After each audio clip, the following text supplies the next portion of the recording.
Hey everyone, this is Pete. Welcome back to Atari A to Z, a series of short playthroughs of Atari 8-bit games, some of which I grew up with and some which are new to me. Today's game is James Bond 007.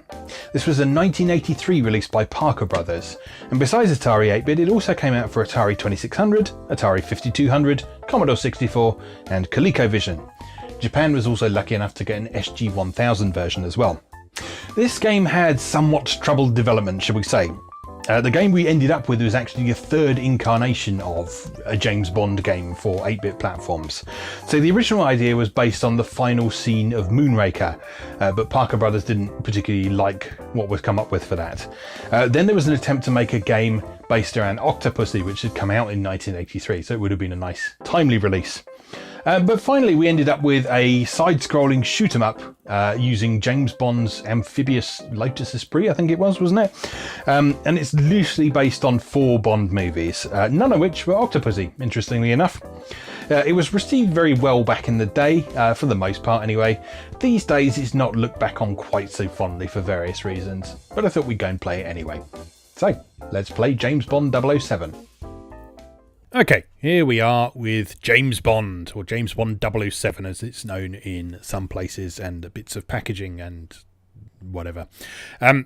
So this was a 1984 game by Parker Brothers, as I've already said, and we have 2 levels of difficulty, 1 or 2 players, alternating rather than simultaneous, and a choice of 4 Bond movies to play.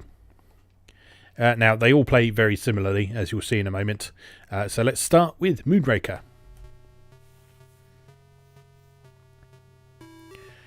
There is Mr. Bond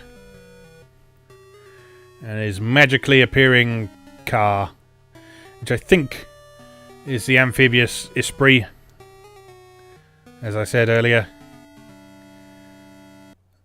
Because you'll see it then shrinks down and turns into a boat. So, the way this works is you can move left and right, you can jump, and you can dive. Both the jump and the dive... Ooh, what happened there? So, the jump, obviously you jump, so you come back down. The dive, you sort of bob back up again after a moment as well, so...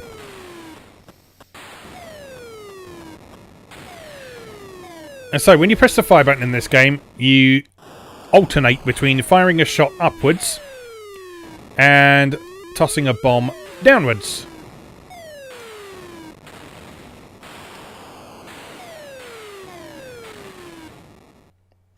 What even killed me? I don't know. Anyway, yeah, so basically in each stage you're just trying to destroy stuff, because that's what Mr. Bond is all about. He's all about the blowing shit up. Now, I believe there is also a unique objective on each movie as well. So, in this one, for example, you're trying to destroy satellites, which I believe are those pink rings that keep flying across the sky. But I can't be sure. Something like that. I do know that everything else in the world is trying to kill you in the process as well.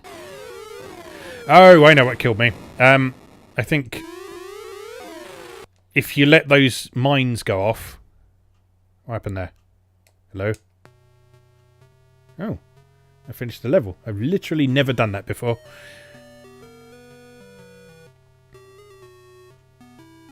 So that moves us on to the next movie, which is For Your Eyes Only.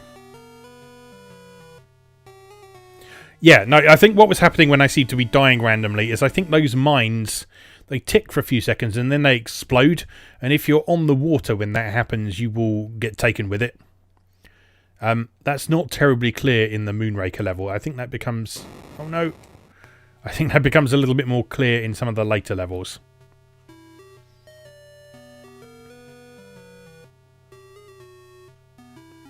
And we're dead.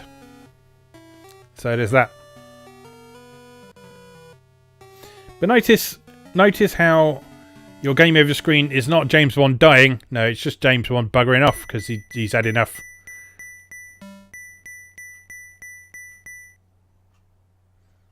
I don't know what that means. I've got one bond. Good.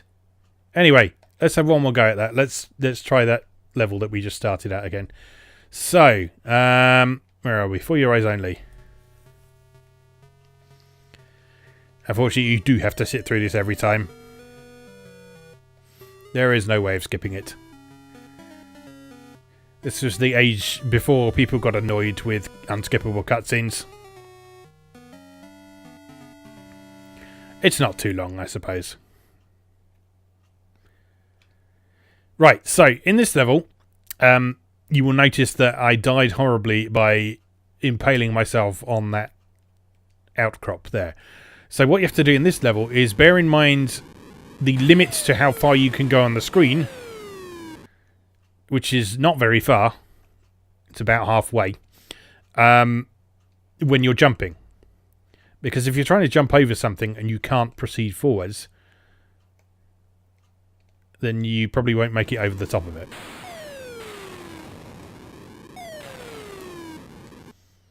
Oh dear.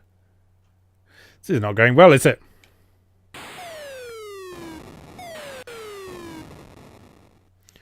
Right, let's not worry too much about hitting that helicopter. Let's just worry about surviving.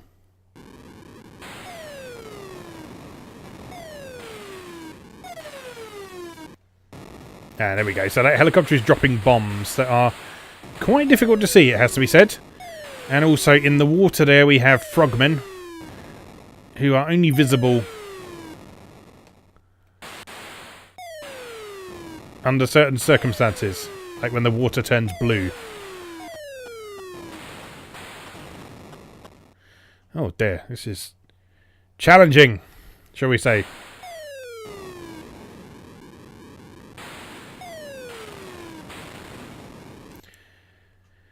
Whew.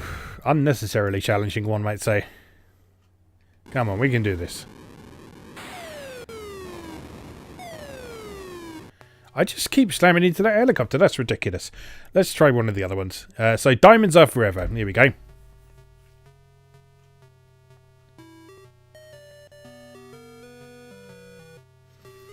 Good luck, Mr. Bond. Also, James, would you mind awfully not firing your gun and dropping your bombs in this, in the garage? It makes a real mess, and we have to clean it up every bloody time. And it's really fucking irritating. Yes, okay, so this level always reminded me a bit of Moon Patrol. In that you're sort of jumping over craters and things are exploding and you're dying horribly. No water to worry about in this one. You just got holes to jump over. And those things which drop bombs when you pass underneath them. So the timing in this one is to do with making sure you time passing those, because you can't destroy them. So you can only basically force them to release their bombs.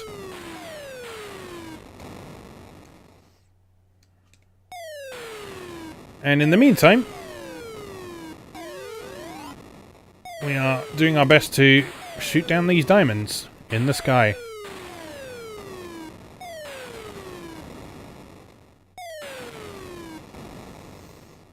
Oh, and now we have some water. Interesting. That couldn't have killed me. It's ridiculous. Does your car not have any suspension?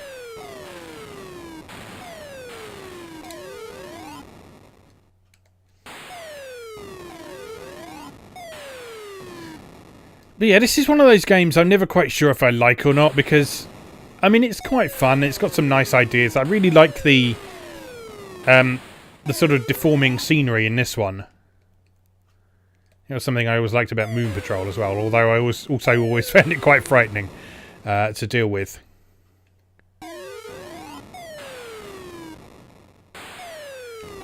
And I like the sort of stylized presentation this one's got as well. And there's something pleasantly comical about a car just happily bouncing around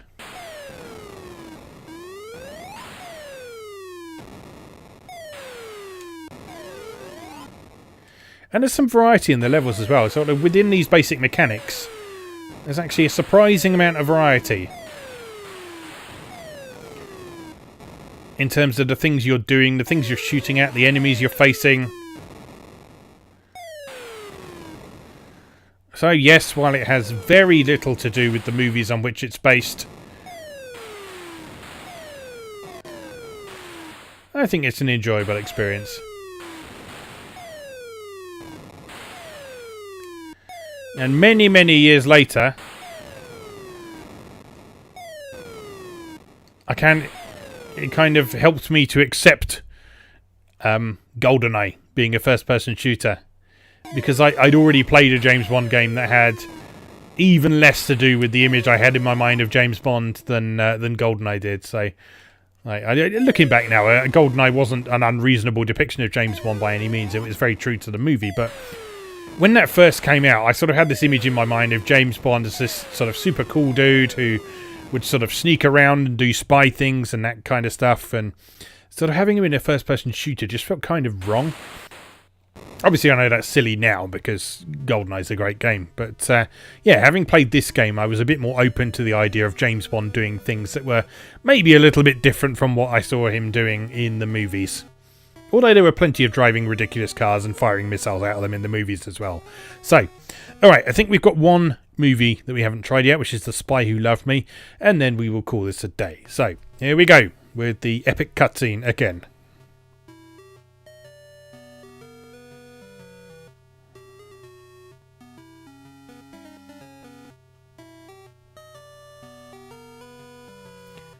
I don't know why his tyres flash.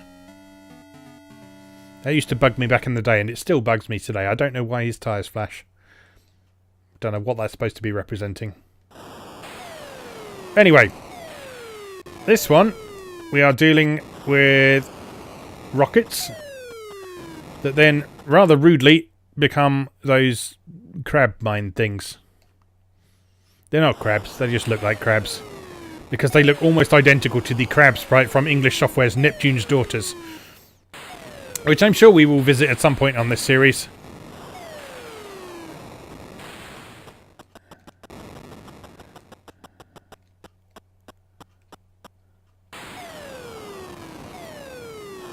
Oh, we have a thing. Can we destroy that? No, we cannot. We can crash into it, though. Apparently my car is gigantic. If that's an oil rig or something. Do we shoot it from underneath? No, we do not. I don't know what we do with that. Probably just avoid it. And try not to get bombed by helicopters. Ow! Is it really hard?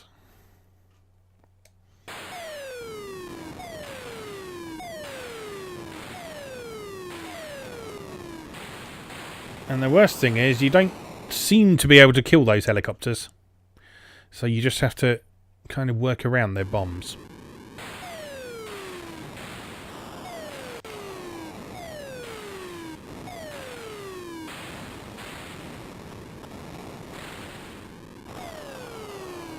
Please leave me alone. Oh, he does fly off after a while, so you're going to have to avoid a few bombs. That's okay then. That's alright then.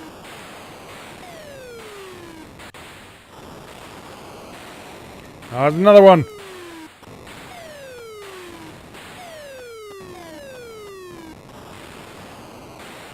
You'll notice that certain things can only be destroyed with a certain weapon as well.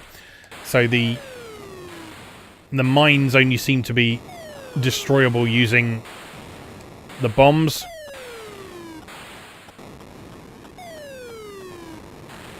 So you have to be a bit careful there. Am I supposed to be destroying that? I can't really tell. I feel like I'm going around in circles here. And we're dead. Okay, I think that's probably enough of Mr. Bond for today. So, as always, thank you very much for watching, and I'll see you again next time. Thanks for watching. If you enjoyed this video, please help out the channel by leaving a like or a comment and subscribing. New episodes of Atari A to Z are on Tuesdays and Atari ST A to Z on Thursdays. Check out atariatoz.wordpress.com for a full archive. Do please also check out my other projects moegamer.net, where I explore Japanese and Japanese-inspired games from yesterday and today, and videopackgames.wordpress.com, which aims to catalogue the small but well-formed library of the Philips G7000 Videopack computer, also known as the Magnavox Odyssey 2. You can also support my work on Patreon or buy me a coffee. You can find links to do both down in the video description. Thanks again, and I'll see you next time.